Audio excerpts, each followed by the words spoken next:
Shrapnel.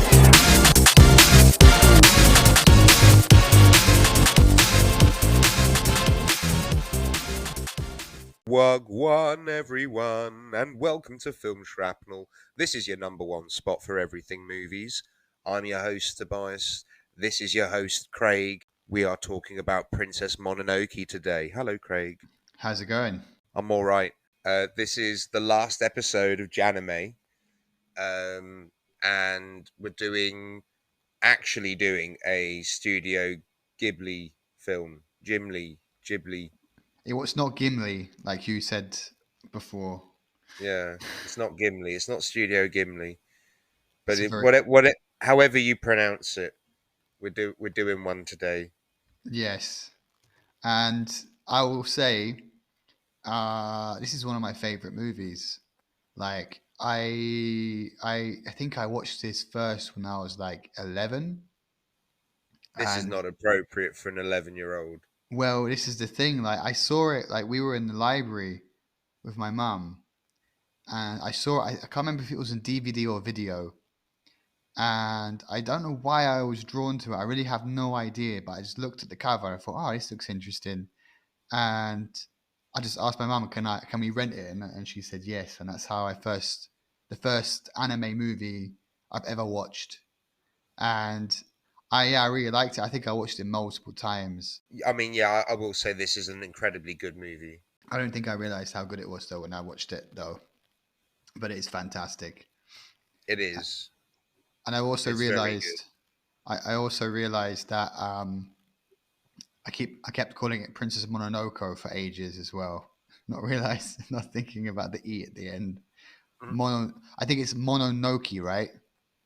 I have no idea. I mean, the thing is, we are not Japanese, so I think we can be forgiven for a couple of these enunciation mistakes we've definitely made for the last couple of episodes. Yeah, because we will Like, slaughter things, and we're yeah, sorry, but we're not too like sorry. I am sorry to people out there if we're butchering the language, but I mean, I am trying to learn Japanese. Can you say I much am. more than Konnichiwa? Nihonjin desu ka? Are, Oh, are you are you Japanese? Nihonjin desu ka? ah, But well, I'm learning on I'm using Duolingo, so you know it's within limitations. but Like uh, I know how to ask, "Are you Japanese?" But I don't know how to ask, "Where can I use the toilet?" I'm learning useless shit. yeah, I would say maybe learn the basics first. But well done though for learning I how just to ask that Hey, very important question. you say learn the basics first. I'm just going by what Duolingo makes me do. Uh-huh. We're not like promoting them or anything. It's just Tobias likes them. Uh, Yeah, well, I mean, but I can't speak Japanese though. I've been playing for a couple of months. I can't speak Japanese, yeah. so you know. But I know how to play the game. I'm good at the game. Well, good for you. Uh, do you want to know some random trivia about this movie that I need to tell you that I found? Hit me with some So, trivia. so this film is obviously massive, like not just in Japan, but also internationally. And Hmm. I think it might have been at this point, because this was 1997 when this came out, a couple of years after Ghost in the Shell. Um, Studio Ghibli is becoming huge. I'm not sure how old they are as a company, but from what I understood, I think at this point, a lot of like you mentioned actually in the previous podcast about Akira, many US companies started like investing and buying up stuff in Japan to make their own stuff or like to add the dub or whatever. Hmm. And I think Disney tried to get involved. Oh no, sorry, Disney was involved in I think the dubbing of this movie. And Interesting. did you see the English dubcast of this film? Uh, no, I haven't. Did you watch I it in Japanese again? I watched this in Japanese. Yeah. Me too, but I also was looking at the cast because I remembered that Billy Bob Thornton was in this, and What? I looked at the cast, and it's kind of crazy. So they got Ashitaka, our main character, is voiced by Billy Crudup. I don't know him too well, but I know who he is. San was voiced by Claire Danes. What? Uh, The princess? yeah, the princess. Lady Eboshi, our antagonist, was voiced by Minnie Driver. Oh, Uh, Billy Bob Thornton voiced Jigo, the kind of fat monk short guy who was a bit of a troublemaker. yeah. Yeah, The guy with the wooden shoes. yes. Uh, Jada Pinkett Smith voiced Toki, who was the. Can you can see Okay. it, right?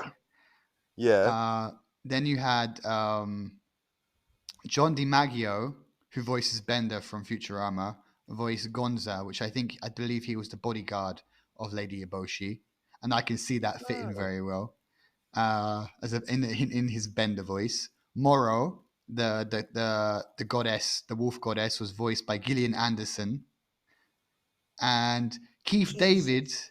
voiced Okoto, the white boar with the bad eyes. Like fucking hell, What a like cast. yeah. I had no idea. I remember Billy Bob Thornton was in it because I remember his voice being quite distinctive. But yeah, I didn't really know how many big names were involved in the Yeah. English dub of this. It's crazy.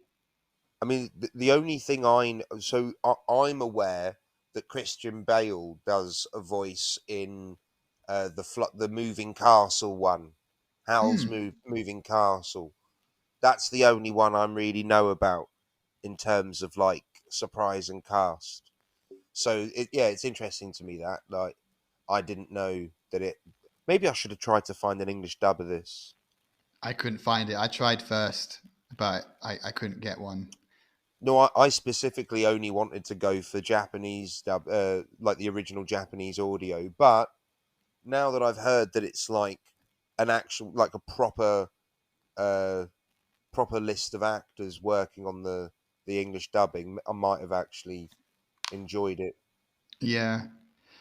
Can I go on a little tangent about voice dubbing because it's in my head and we spoke about it before, and I've got to tell you this because no, you already know this.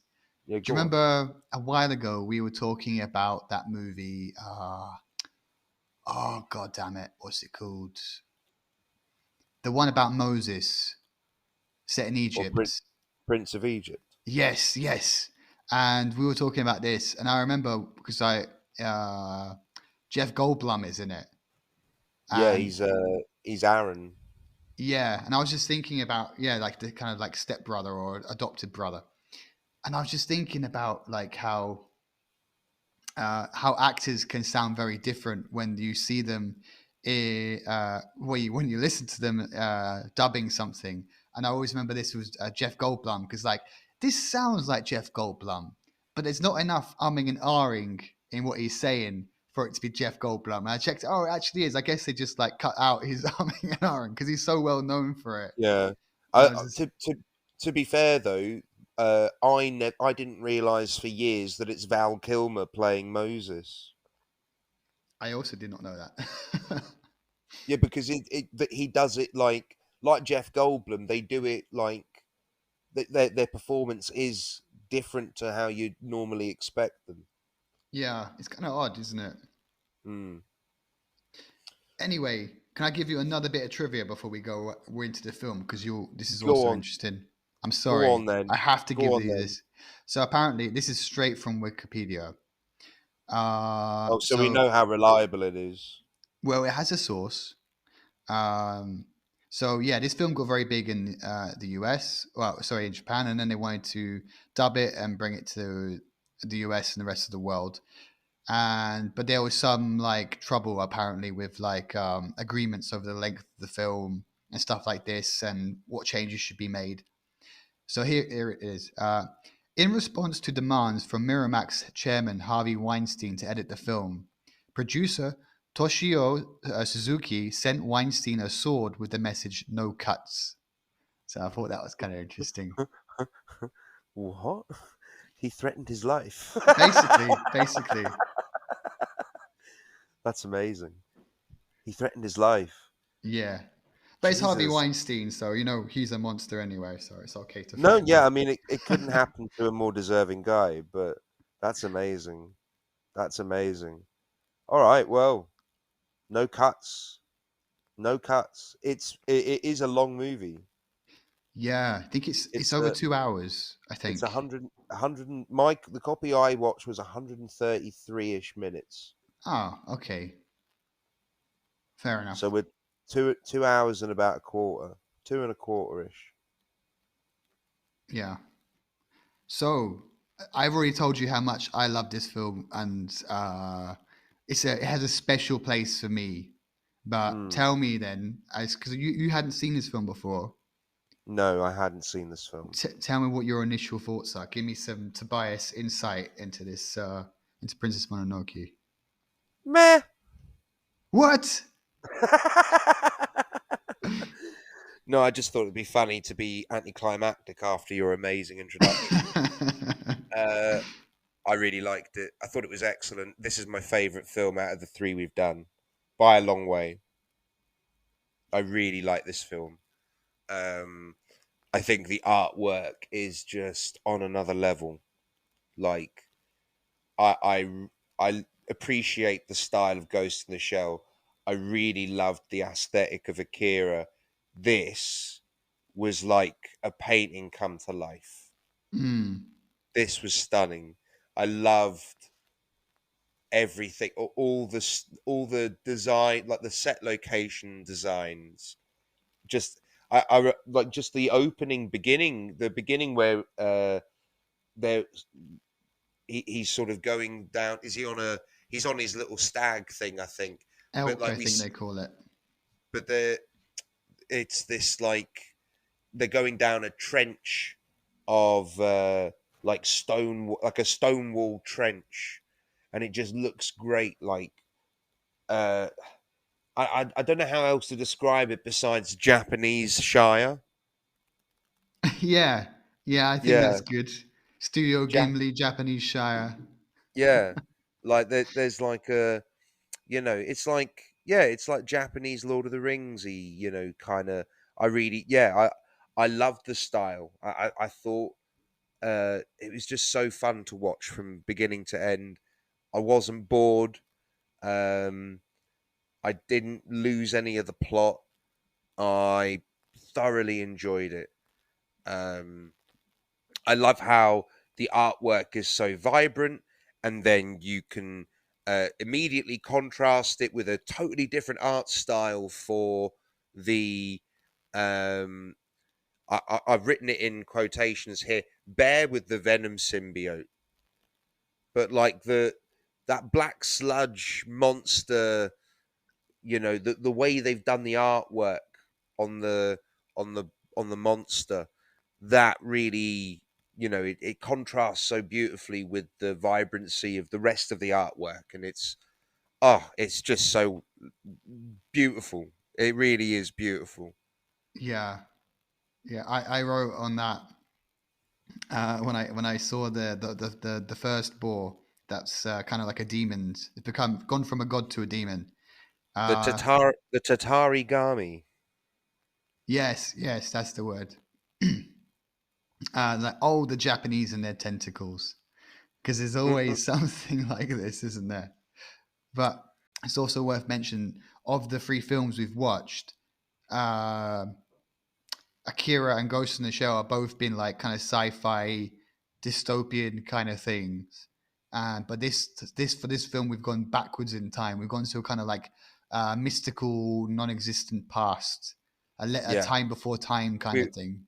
we've gone to like sort of feudal Japan, but like you know where gods and magic existed. Yeah, reminds me a little bit of Game of Thrones actually in that kind of sense. To this kind of semi-magic past. Magic kind of Yeah. exists, but it's not the main thing in life. Like it Well, doesn't dominate. so one thing I noticed. So in an anime that I like, Death Note, there's a a creature called the Shimigami, and he's a death god, right? So when I'm watching this and I'm seeing Tatagami, sorry, Tatarigami for the bear demon thing, and then like the spirit in the forest is a Shishigami. So I'm guessing Gami is uh like a suffix you put on for a god in Japanese, and uh so all of these entities that have Gami in its name throughout this whole film, I'm assuming are gods, not spirits or anything like that. But we've got like the god of the forest, we've got the god of like some demon god that take possesses boars. I think you might be right. I was also curious about because I wanted to make sure I understood what Mononoke meant as well, and I googled that, and the What does result it mean? it says Mononoke are vengeful spirits, dead spirits, live spirits, or spirits in Japanese classical literature and folk religion that were said to do things like Mm. possess individuals and make them suffer, cause disease, or even cause death. So Ooh. I think it's maybe referring more to Ashitaka than anything because Mm. he gets this curse, doesn't he?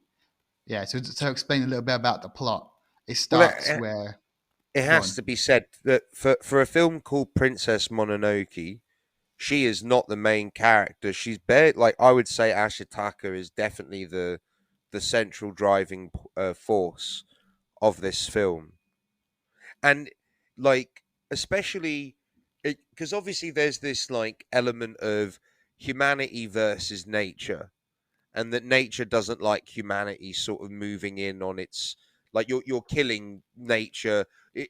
We're talking about themes that we've talked about in modern society now, how we don't look after the environment and stuff and all this, and you have all these themes present in Princess Mononoke, and like nature not really you know not really enjoying the fact that humans are sort of there and imposing on their land and stuff, and we end up having this sort of proper full-on war between the two almost.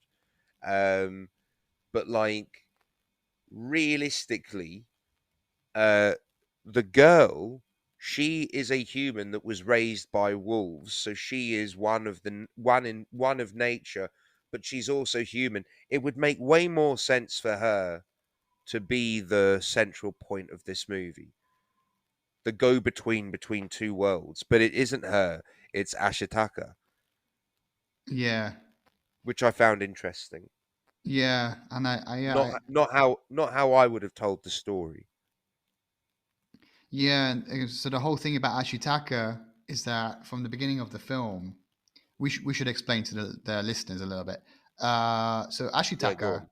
he's a young guy who lives in this kind of tribe, like I think they say to the east of Japan, like a bit Northeast. northeast even, yeah, a bit far from everywhere else. A bit like the rest of Japan is starting to kind of get a little bit more industrialized, shall we say? But there's also like samurais and armies fighting each other, but they're far from that.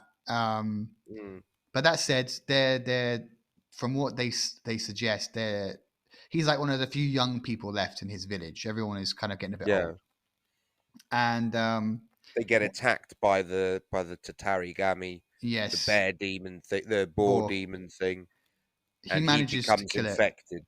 Yeah, but he's told not to touch it, not to let him touch him. Sorry, because Mm, it's dangerous. And it manages to like its tentacles, I guess, grab his arm. I think, and yeah. so he gets this curse that's on his arm, and it slowly will kill him. He's been told this, but he has to leave the village, and so he's kind of been given this kind of mission to leave the village, find out what happened, what made this god become this demon, what was the was why did it attack them and everything. So he goes on Mm. this kind of mission, and it's kind of like his redemption in a way, even though he didn't really do anything wrong. He's trying to he knows that something bad has happened, and he's trying to basically fix it. Maybe if he's lucky, he might get forgiven, and he won't die. Um, but Well, yeah, he's purposely looking for the Shishigami, isn't he? The forest god, but in hopes that they'll cure him. And then when he does eventually go there, they only cure his like physical wounds. But I'm skipping a bit ahead. Yeah. But like that, but he does. He specifically does want to go see the Shishigami. I believe. I believe that he says that I wanted to come here and get healed. Mm. And I think I do wonder sometimes in this film if Ashitaka acts the way he does out of his own benefit or out of the greater good. Because I guess Like it's he's easy to say like it's just for the greater good. Like he's trying to stop this kind of war between these gods in the forest and the humans. yeah. But is But it really just out of self-preservation? Is what you're yeah, saying? yeah. Yeah. Although you don't necessarily think of him in that way because he does seem like a nice guy, but at the same time, He I do seems wonder. noble enough. He Yeah, does seem noble enough, but like, yeah, he seems like a noble guy, and this ailment that befalls him has set him on a quest, on a journey. I think he's all right. I like him. I think he's a mensch. a mensch. He's a mensch. Yeah, he's a good egg. He's Ah, a mensch. okay. All right then. Um, He's a mensch. Yeah. what Uh, what did you think of the Kodoma? what was the Kodama? The Kodoma are these little woodland sprite things that look like weird Picasso looking motherfuckers. Oh, the shaky heads, the little The white shaky head guys. dudes. Yeah, the Yeah, little white things. I thought they were Uh, cute. They were all I right. love them. I love them. Yeah. I if this film didn't have so many like arrows literally blowing two arms off at a time because of the power being put in them for whatever reason, I definitely show this to kids. But it is hyper violent, so it's not child appropriate at all. But if you didn't have so much violence in it, I actually would show this to kids. I think it's a really good film outside of all the violence. I'm definitely showing I, this to my daughter when she's older. That's for sure. I mean, She I has to mean see the, it. the violence is good. I like the violence in it. It's just it's a shame because I think kids would really like this film. Yeah. Well, So it is cartoons a shame. animation is not just for kids. And True, if you and look at the history of it, I suppose you could do a clean cut of it, yeah. perhaps. But I think they, as we discussed earlier, they're very against making changes. So I don't think that would be. I Yeah, think that would be frowned upon if you try to make this more kid friendly. It is what it true. is. It's a masterpiece. It should not be changed. It is that good. I would call this a masterpiece. I think that's the perfect word, Craig. Yeah. Um, so I will say we have this great scene where there's like oxen farmers, and that we first see the wolves and Princess Mononoke. Um, I love this sequence. This sequence is great, and then this is when Ashitaka saves those two other guys, Mm-hmm. and then Ashitaka sees the wolves and Princess Mononoke, and that's when he falls in love with her. Again, we've had another film in a row where prime motivation is, oh, pretty girl. Yeah, maybe a bit, but I don't know if that's he definitely finds her attractive. I think he does fall in love with her, although he There's one point doesn't. where he just calls her beautiful, and then she jumps back as if he just flashed her. Yeah, but I wouldn't say that it's not so like his. It's maybe part of his motivation, but I wouldn't say it like comes before his other motivation, which is to see if he can be cured from this Hmm. disease, Hmm. or at least maybe it's just not so in your face in this film. Is what I would say. I don't know. Fair. Fair. By the way, I have a question for you. Did you ever play What? Zelda? Legend of No. Zelda? And you didn't play it. I, No. I'm I, not much of a gamer, man. I played like Grand Theft Auto. I played Guitar Hero. I played Skyrim. I can't remember. Time Crisis. yeah. I think that's everything. Super Mario. Who didn't play Pokemon. Super Mario? Of course, everyone played Pokemon. Uh, Uh, you don't have to name them Tetris. all. There's probably only No, two but more you can think of. no, I'll tell you. But this is the thing. I actually could name them all in less than a minute. I didn't play many games growing up. Crash Bandicoot. You're going very far back with that. I love. Oh, I love Crash. You're more one of those kids who just wanted to drink on the streets, weren't you? That's why you weren't playing video games. Yeah, doing drugs and doing some crimes. I didn't want to drink on the streets. It was just what we had, where we had to It's go. just it was just a life that was given. Drip, well, this is, drinking was the only way to keep warm. uh, Um, so the point I was going to so make, yeah, go on. sorry, is that I just see a lot of I can see how this film influenced a lot the Legend of Zelda. Like especially there's two games in particular. I think it was Twilight Princess and Majora's Mask. And a big thing that happens a lot in these in Zelda games is that whenever there's like a big boss, like in the dungeon that you have to fight, and like this, always has to be like because you're Link, the main character, and he's a small guy, so you have to be like take every opportunity you get to kind of defeat the bad guy. And there's always like a Is that method. Zelda? Yeah, this is in Zelda. And so one of the things that is a big theme in these games is that the monsters always have like an eye that's like a target that, and if you shoot the eye, that's how eventually you defeat the monster. And I'm just like straight away at the beginning of the film, Ashitaka defeats the cursed boar by shooting him in the eyes, if I remember correctly. That's Yeah, how he kills him. yeah. And I think, damn, that's straight out of Zelda. But I think Zelda is taking it from Princess Mononoke, not the other way around. I wouldn't dare say something like that about Studio Ghibli. I think that would kill me. Um, I and mean, it also, would make sense because they're both Japanese properties, so it only makes sense that one would influence the other. yeah, but I think that Studio Ghibli really tries to be as creative as possible and as original as possible. And I don't think that they'd take something so obvious like that. I think Legend of Zelda would, but I don't think Studio Ghibli would. And there's also a couple of other things, like for example, in Zelda, Link is always like a young kind of guy or a boy setting out on a journey in these kind of ancient times to try and stop some unknown evil, which is really like the plot of Princess Mononoke. And also, there's this whole thing about like the benefits of the curse. But I think this is a wider trope that's in other stuff as well, like where someone becomes cursed with something, and but there's also some supernatural benefits as well. Like for example, in Princess Mononoke, Ashitaka gets this kind of super strength even though he's cursed, and but also in like a Twilight Princess, you can turn into a wolf. So you're cursed, but you can become a wolf. So there's like all this kind of yeah. There's quite a few similarities. Probably there's a lot more if I really dug into it. Interesting. Maybe they should have called it the Legend of Princess Mononoke.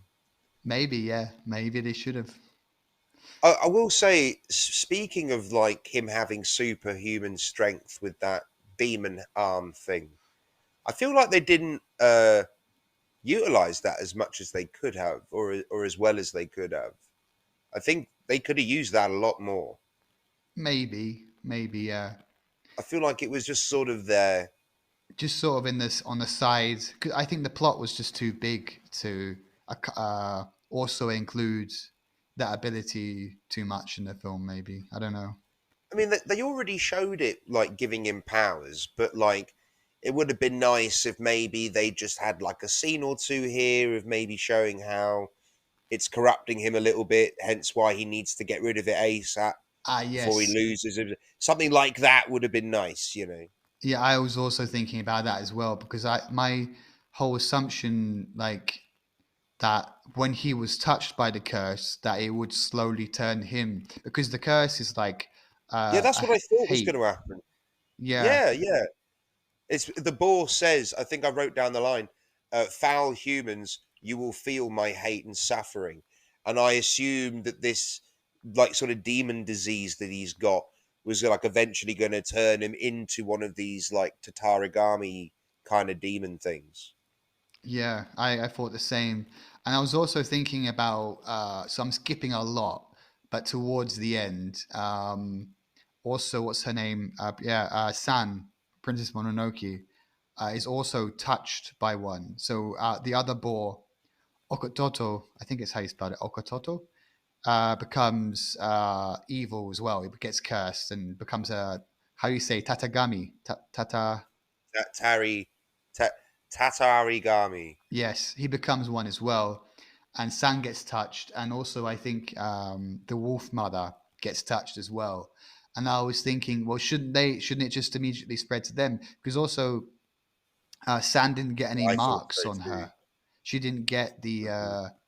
the mark on her. So maybe there is some logic we're missing, or maybe that is a plot. Uh, Maybe it has to be a boar. no, I think it could be anything. I think it's not just a I boar. mean, I think you can get sucked into it, but maybe it needs to start with a boar. I don't know. Who knows? It's Maybe. always a boar that becomes one. It seems. Yeah, but I don't think that's a defining thing. I think that's just happened that Should, way. should we try and blitz through the plot real quick? Yeah. Do you want to do the honors this time? I'll try and get through a bit more and see if we've got any more notes on this. Um, so he saves those two guys from the initial attack from Mononoke, and then they take him to the fort, the coastal fort where all the humans are. Um, Is it Tata Bay or something? Tata Ba, Tataraba. Tataba, yeah. Oh, before that though, they go to the little pygmy white little spirit things take them to a lake in a tree, and that's Mm-hmm. where they can heal. Uh, and his arm freaks out in that area because that's where the Shishigami is. We see the Shishigami there for a second. Uh, and then when the men are healed, they take him to the fort. Uh, and we get one of their wives. They're like unreasonably angry at him because he's broken his leg. They're This like, is "What kind?" Toki. Yeah, they're like, "What kind of a husband breaks his leg?" I'm like, she she's being so unreasonable, and like obviously people have died in there. Like these are two people that they thought were dead that have been brought back, and they're not even like, oh my god, they're like, fuck you for breaking your leg. Like what? You thought he was dead a second ago. Shouldn't you be happy? Uh, and there's two other guys dead as well, and you're angry because someone broke a. Anyway, I thought that was daft. Um, all the women of the village swoon over um, Ashitaki. What's his name? Ashitaki, yeah. Ashitaka. Is it Uh, Ashitaka or Ashitaki? yeah, Ashitaka. Ashitaka, sorry, yes. Maybe if Yeah. I might have said Ashitaki earlier, but yeah, you're right. So they're all into him, and then we meet Lady Ebola or whatever her name was. Iboshi. But yeah, Ebola would Eboshi, not yeah. be too bad. So Lady Ebola, like she knows about his arm, and he shows her like a bullet, and we discover that she's basically like pioneering gun manufacturing, which I thought was quite interesting. And I like the style of these guns that are like there's no trigger. You just sort of like light the thing and click a thing and then it goes. There's no like traditional trigger on a gun. They're almost, you know, like I said, they're arm cannons, if it, you know, if anything. They're more like a bazooka logic, like more like a bazooka trigger. Are you talking about the Uh, older weapons or the new ones that she's trying to make? the the guns that she's got, the guns that they've got, um, they're. I just love how they don't have like a physical, like a tip, like a a trigger that you and I would recognize on a gun. This thing doesn't have, Mm. which I thought was an interesting take on it. It made it feel like another place, another world, which I loved.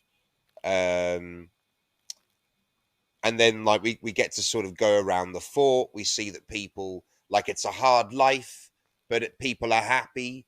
You know, Lady Ebola has managed to take prostitutes off the streets and out of brothels and given them a life. And it seems like a really like despite all of this like humans against nature, nature against humans and all that, like even though you can side with all the nature shit, like you can be on the side of Princess Mononoke, but everyone, I mean, certainly in the Japanese version, maybe in the dubbing, you lose a bit of it. But in the version I watched, like the human society is actually a really admirable one. Like they're sort of trying to develop as a society. They're not meaning any harm. No one's like Lady Ebola's not a bad person. She's just a leader. She's strong-willed. That's it. Like I think that's what I like most about this movie is no one was the bad guy. Yeah, yeah, it's I mean, it don't make get me wrong. Lady Ebola does want to kill a god in it, but it's more about that might uh destroy the world. preserve. Well, I thought it was just more about preserving their like. Was it trying to destroy the world? I don't think it was trying to destroy the world, was it? Well, I think I, probably if I, you killed the what isn't the how did you say earlier this god of life, the I Shishigami, right? I think they just want to kill the Shishigami so they can take control of the forest. Yeah, but isn't it supposed to be like a god of life and death or something like that? What happens when you I kill the god of life and death? I don't know. I think well, that's a bit. I mean, the only reason. Okay, so spoiler alert. But at the end, she kills the Shishigami, and then it starts like killing everything around it, right? But if she hadn't stolen its head, I don't think it would have done that. I think it would have Interesting. just would have died. Hmm, interesting. I guess we'll never know that actually because we'll Well, never. they say give back its head. It's searching for its head. When they Yeah, give the head back, it stops. yeah, but I know. But if they just killed it and didn't steal the head, we'll never know if it would have just ceased to be, or if it when it died, everything with it would die too. But yeah, I'm just thinking about what you were saying a second ago about how yeah, they're not really that bad. Like Lady Eboshi, she's a bad guy really, but at the same time, you know, she's a bit more complicated. I mean, she's Yeah. trying to better the people around her. She's given the women more of a role. Uh, the lepers that she has working for her, you know, they're being given their own space to make these weapons and work and be by themselves. Mm. Uh, but then again, there's the flip side to that. Like, is she exploiting them a little bit? Is she a bit exploitory with these people? I She mean, might be a bit. I think so. I think they're meant that. I think you're meant to take that from it that she's. But I think it's more she's exploiting them for it's just a means to an end. Like it, Hmm. she, everyone can tell that she has the best interests at heart. Like everyone in the village is quite nice.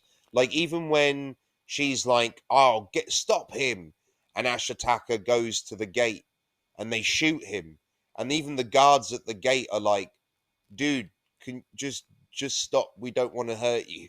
Like, can you? We like you. can you? Can you just submit to this shit? Because we don't want to have to deal with this. We think you're sound." Um, so yeah, everyone's nice. Yeah. It's a good little community. It's not a bad one. And They're just trying to expand into the forest, which humans are known to do. Expansion is in our nature. Um, but it is also to the detriment of Mother Nature, and that's what this movie is talking about. It is talking about how humanity just sort of extends into nature, and we end up killing the planet, and you know we need to find a way to live in harmony. I do feel sometimes like it's just not possible. Our nature to destroy nature, if you can say it that way, is Our nature to destroy nature. it's just gonna be like that forever. I don't know. I don't think that. I don't think humans can. It's gonna like. I guess what the film's kind of suggesting is that it's inevitable that Yeah. nature and humanity will get into conflict with each other, and no Yeah. one is necessarily in the wrong for it. It's just what's gonna happen. Mm, absolutely. Yeah. Um, where are we now We went in on the a bit of story? a tangent. We have. So I don't even think we're halfway through the film yet. no. Let's try and let's blitz through it fast. Um, oh, the Shishigami has another form as well, doesn't it? This big giant celestial monster form, which is cool. I thought that was cool. Yeah, more godlike in a kind of way. Oh, yeah, I've got a note here. There's a bit where that we get introduced to the apes of the forest, and it seems that they have their own sort of politics as well. It isn't it interesting that all the animals of the forest have their own sort of politics. You have the wolves, who are sort of, the closest to the Shishigami, and then the boars, who are quite envious of the wolves and feel that they're safeguarding the Shishigami and are like hogging it for themselves, if you Mm. pardon the pun. Um, but then you've also got these apes as well, who are a bit more primitive in the way they speak and communicate, as opposed to the wolves and the boars. And they want to eat the humans in order to gain their power, Yeah, which is, we don't hear much of their point of views, but it seems like all the different animals have different political ideas of how to live in the forest. And I would have loved for them to have fleshed that out a bit more, because that I thought was really interesting, and yet we don't get a huge amount of it. But it is there, but I would have loved to have seen more of it. yeah. I was also thinking a bit about this, like a bit of extra trivia for you that I didn't mention earlier. I know that Studio Ghibli actually started developing this film way back in the 80s.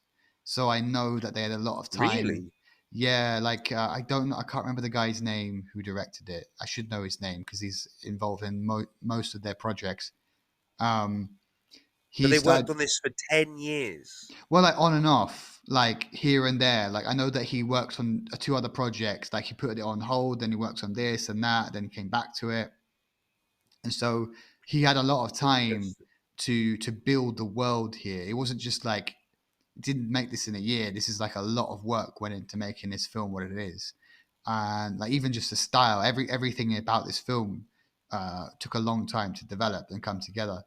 So I think that yeah, that's when you get like there's like a whole society here, and it makes you wonder like should they have made more than one film? Should it have been bigger than a film? Yeah, But at the same time, I would have liked it to be bigger. Yeah, I was thinking that I wanted a series. yeah. But I also at the same time I like that it's kind of self-contained and some things are True. left for us to kind of make our own assumptions for a little bit. Like Yeah, that is part of the fun of it, to be fair. yeah, and S- So can we get back to the story? Let's get yes, through this thing, yeah. Big time, quick ting, piff ting fam. Um, so so he gets her. She gets attacked. She comes to attack the town, Mononoke.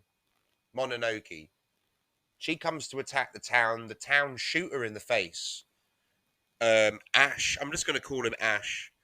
Ash saves her. They shoot Ash, but he keeps going. He leaves. That's when the guards are nice to him.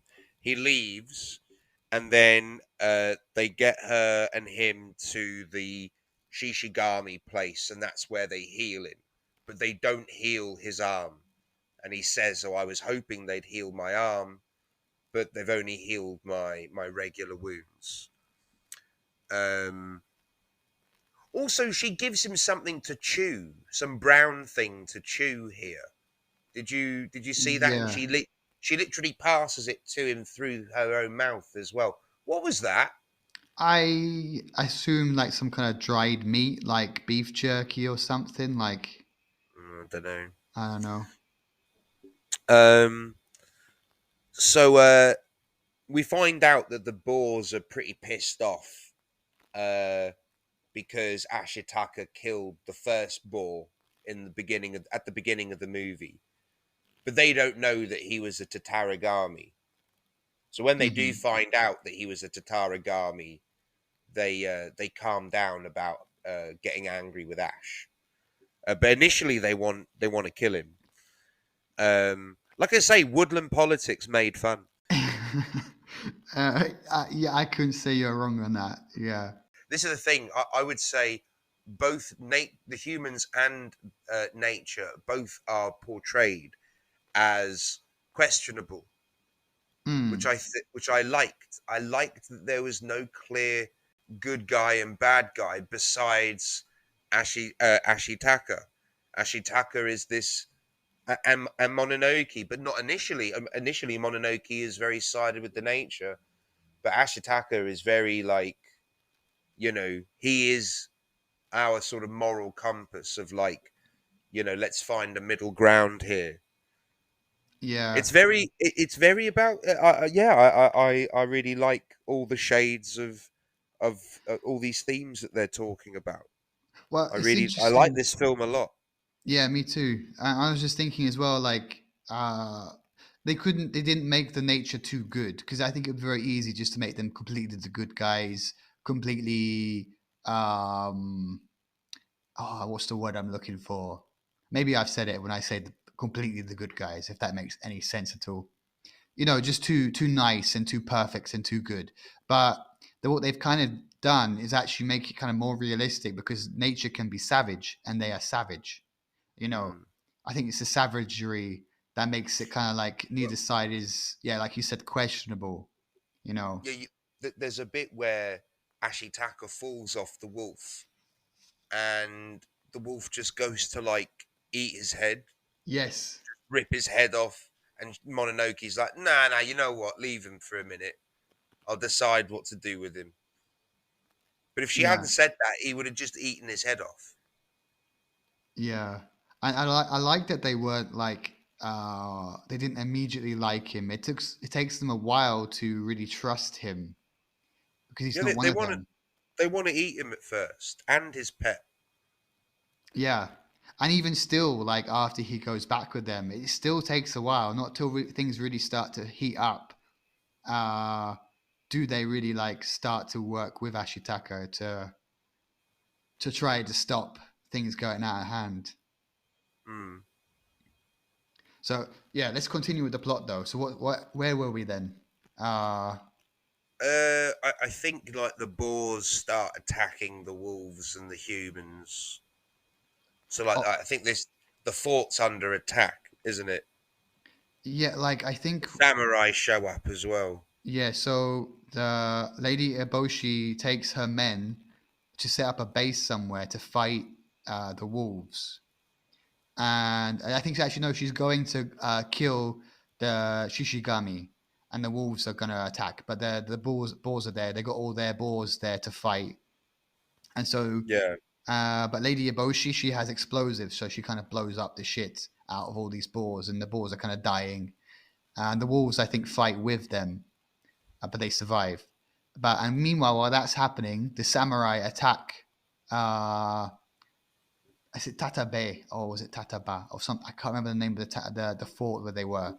I And the think women are, Tataba. I think you're right. yeah, and they're trying to fight off the samurai, but it's not looking good for them.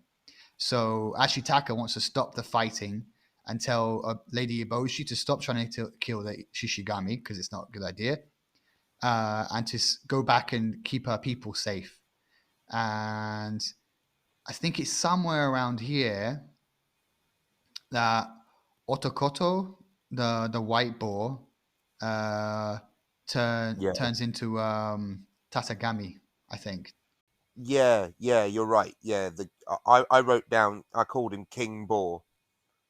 So King Boar becomes Zombie King Boar, but they're getting chased by other zombie boars that aren't really zombie boars. They're humans dressed as boars, and they're just there to confuse the big boar to lead them to the water area that can heal you where the Shishigami is. Yeah. And we haven't mentioned a couple of things. So Otokoto, I think it's implied that he's losing his sight because his eyes are kind of like this kind of whitish color, and he's got all this gunk around his eyes, which is He why he's has eye easily, boogers. yeah, he does have major eye boogers. And the humans, yeah, they want to kill the Shishigami, so they're pretending to be his boars, and he leads them there. He's a bit blinded himself. He's an old guy, I think, who's probably a bit more likely to turn turn to hate and become evil, Mm. basically. But we haven't mentioned a very important character. I think it's Jigo or Chico. This is the little dude with the shoes. Yes. So we haven't mentioned him, who's played by Billy Bob Thornton in in the English version, which I find kind of funny because it's not someone who I think he would play. It doesn't feel like him. His voice doesn't feel like it fits with him. But never mind. So he's a bit I of can't imagine. yeah. He's a bit. He's really the real bad guy because he's kind of manipulating things, isn't he? Like Yeah, behind the scenes. he wants rid of the Shishigami himself But for some reason. yeah, but do they explain why he dislikes him and why does he want the head of the Shishigami? I Is there? have absolutely no idea. But he's also supposed to be a monk, right?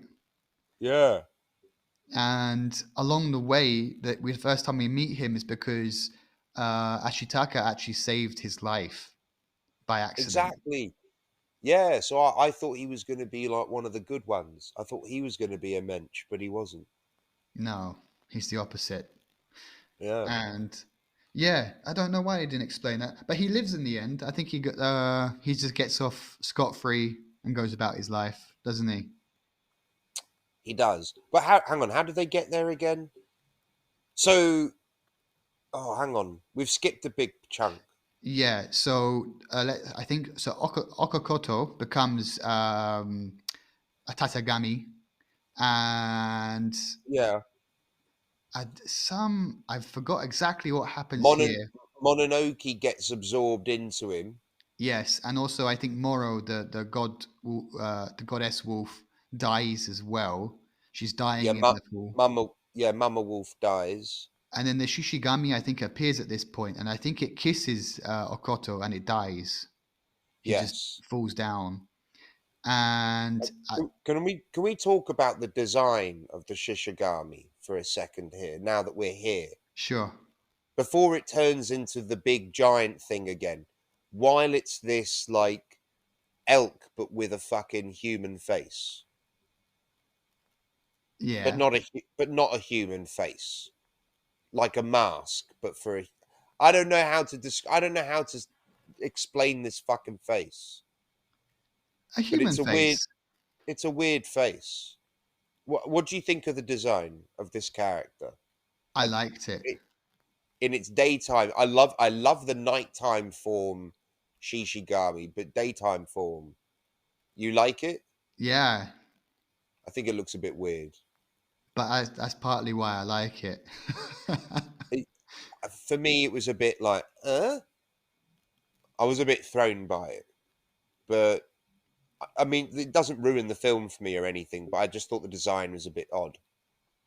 yeah, So Lady Ebola shoots the Shishigami here, right in the and neck. it's right in the neck, and it survives initially. It looks like it's going to die and pass out, and then it just goes back to normal. And then she shoots it again, and then its head fucking pops off. And then, oh, sorry, but it's growing at that point. It's becoming nighttime version. But as it's growing, she shoots the head off, and that's when it becomes like this life sucking celestial giant with like fucking millions of hands. Yes, and it's kind of scary and starts destroying everything in its path on its search for its Looks, head. it's so cool. Yeah, and yeah, what happens after that? I guess. I mean, I call in my notes, I call it the black bubble explosion. Yeah, it's like a bit of a gunky, oozy slime thing, isn't it? At first. But well, it sort of is, but like it's more bubbly than anything. Mm. Like it's hard to describe. It really is like it's something I've never seen before on screen. I really love this sequence because it's a whole lot of everything, and it's a lot that I've not seen. Um, oh, I like that as a quote. It's a whole lot of everything, but a lot of it I haven't seen. You got to put these on Uh, shirts. but all the little Picasso gremlin things are dying with the black bubble thing, And at this point, the sort of demon curse that's been like growing across Ash's arm and body for the whole film, now it's all over his body. It's across Hmm. his face now, and the forest around them are dying. The hands are stretching across the sky. Everything's decaying. Um, and then that's when they figure out that they need to give the head of the Shishigami back in order to stop all the death. And then we get like mini Billy Bob Thornton getting all angry at them. We have a little mini fight scene, Yeah. uh, which seemed dumb to me. Like, you're literally going to die yourself if you don't just give the head back. Or he was saying if they hold out just a little bit longer, they'll defeat it anyway, or some shit. Yeah. I don't know. Maybe like the sun will rise or something, and then he will disappear. Was maybe the idea, Right. but Yeah, okay. I caught maybe the tail end of that explanation when I was watching the film. Um, and then they get the head. Mononoke and Ash raise the head into like the black bubble. Now both of them have the fucking demon infection thing. I don't know how she gets it. That's not explained at all. I think it's At least, because there is like juice or because when they open the head, the container where the head is, I think like the kind of green liquid spills on them as they lift it up above them, and I think that's why that happens. oh yeah, I do remember that. Yeah, yeah. I didn't put that in my notes. Yeah, yeah, yeah. You're quite right. Okay, I'll take that. I'll accept that. I did think Billy Bob Thornton, he could definitely fight. He could. I think He was impressive. he looks less than he is. He looks simpler guy than he is, but he's actually a complicated, Mhm. clever guy. Yeah. I And think he so, could probably beat Ashitaka in a fight. no, I reckon Ashitaka's got him. Uh, so they give the head back to the black bubble celestial sky god thing, and it goes away, and uh, Ash gets healed. He doesn't have the demon thing anymore, and it's the end. Happy ending. Well, Bye bye. yes, but he still has a little bit on his hand though that doesn't completely disappear. So I'm wondering if that means something or if it's just something left over. I don't I know. wonder is I mean that's the end of my notes. So I wonder if there's any sequels. Do you know? Could you type this up? Could we look this up? I can look quickly. I hope there's a sequel. I wouldn't actually mind watching a sequel. In the same way, I wouldn't mind watching a sequel to any of the films we've watched this month. I wouldn't mind watching a new Ghost in the Shell movie. I wouldn't mind watching a new Akira movie either. Hmm. I'm still not sure on that. I do see something about a film called The Deer King, but from what I can see, it's some might be a prequel. Okay, interesting. Might give the prequel a go then. But I don't know if I again like I said this earlier about Akira, but I don't think I want a sequel for this film because the what I like It's about this pretty. It's film, it's pretty perfect as is, isn't it? and it's just the themes that it deals with, this whole thing about environmentalism and capitalism and humans and nature living side by side.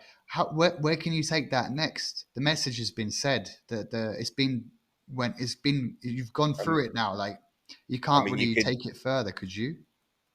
let's keep watching the Avatar movies and see where they take it, We'll see. because I haven't seen they're the gonna, second. yeah, but they're gonna keep making the same fucking environmental points over and over again for the next six movies that they've got Mm, planned. I think that just So kind of ruins the message a bit.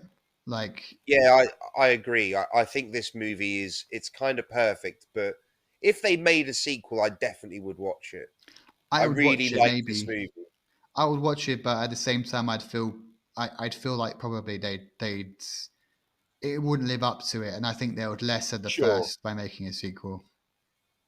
Yeah, I see what you mean that it wouldn't live up to it, sure. But I like this movie so much that I'm not done with it. For me, it's a shame that I can't keep watching more stuff related to these characters and this story. Like most of the anime that I watch, most of the anime that I've seen, it's like, oh, you can watch this season or go see this or go watch this. For this, it seems to be just this and Mm, that's that. And it's a shame that I can't go and like look up some more stuff about it. Like I really enjoyed this movie. I yeah, really liked it.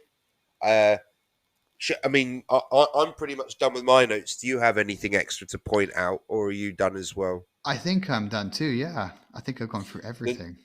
then should we give this bad boy a rating? So, in our previous episode, when we were talking about Akira, we were discussing how your rating changed for Ghost in the Shell because of Akira, and you kind of suggested maybe this film as well has impacted your Yes, opinion. yes. Uh, I, I I would say this film has impacted my opinion more. yeah. See, what I think you're going to do is lower your previous ones, but what I'm doing is I'm just giving this higher. So I'll be honest with you. For Princess Mononoke, I'm going to give this like probably an 8.5. This is a fantastic film. I really love this film. I think also though, maybe I'm a bit biased because I liked this film since I was a kid and I've seen it many times. But yeah, I'm giving this an 8.5. I really like Uh, it. it's funny you say that, Craig. I'm also going to give this film an 8.5. Oh, I um, loved this film. Loved it. Thought it was excellent. I was even toying with giving it a 9, but wow. I'm going to go with 8.5. I think there's probably more anime out there that's better, maybe. So I'm going to save that 9. Maybe I will change this again, but I'm going to save that 9. I'm going to go 8.5. I loved this movie. I'm definitely watching it again. I think it's a work of art. It's great. I'm definitely watching more Studio Ghibli. Mm. And I've got a feeling that there's a few of those Studio Ghibli films that I'm going to go, wow, that's even better than Mononoke. Wow, that's even better than Akira. You know, uh, everything so far has been better than Ghost in the Shell. I don't hate. I don't hate Ghost in the Shell. I just think it's significantly worse than these other films. I get you. I, I I I don't. get exactly what you're saying. I don't think it's bad, but I'd say Ghost in the Shell after watching Mononoke and Akira, it's a 6.5 for me. Akira 7.5, 7. I'm gonna go 7, 7.5, and Hmm. this film 8.5, maybe even a 9 after watching a bit more anime. If I watch a bit more anime and I'm like, actually, none of this is as good, then I might be like, well, maybe this is a 9 for me then. Yeah, I think that's a good way of looking at it. A good consensus. Mm. No, I loved this. I loved the themes. I loved everything about it. I, I yeah, I'm definitely recommending this to anyone who's remotely getting into anime and you haven't watched this. Absolutely watch this movie. It's great. It's great. For me, this has been a game changer for me in how I look at anime. Hmm. Yeah, 100%. I'm giving anime a proper chance now after seeing this. I'm not joking. I really love this film. We'll take the recommendations from other people more seriously than before. That's for Yeah. sure. So I tell you what, guys, that's going to be the end of Janime, but maybe we'll do this again next January.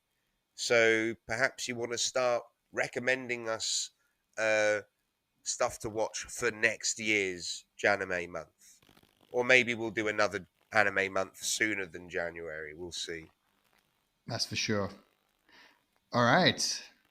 I guess this All right. is the end. Well, that's goodbye from me, and that's goodbye from you. Yeah. So that's goodbye from us, and goodbye from now. Uh, Go check us out on Twitter, or what used to be called Twitter, uh, YouTube, and all the other social media things. Instagram and Uh, TikTok. Insta and TikTok, and Not MySpace. Yeah, we're not that old. No. All right, guys. All right. Until next time, keep it knees. Bye. Bye.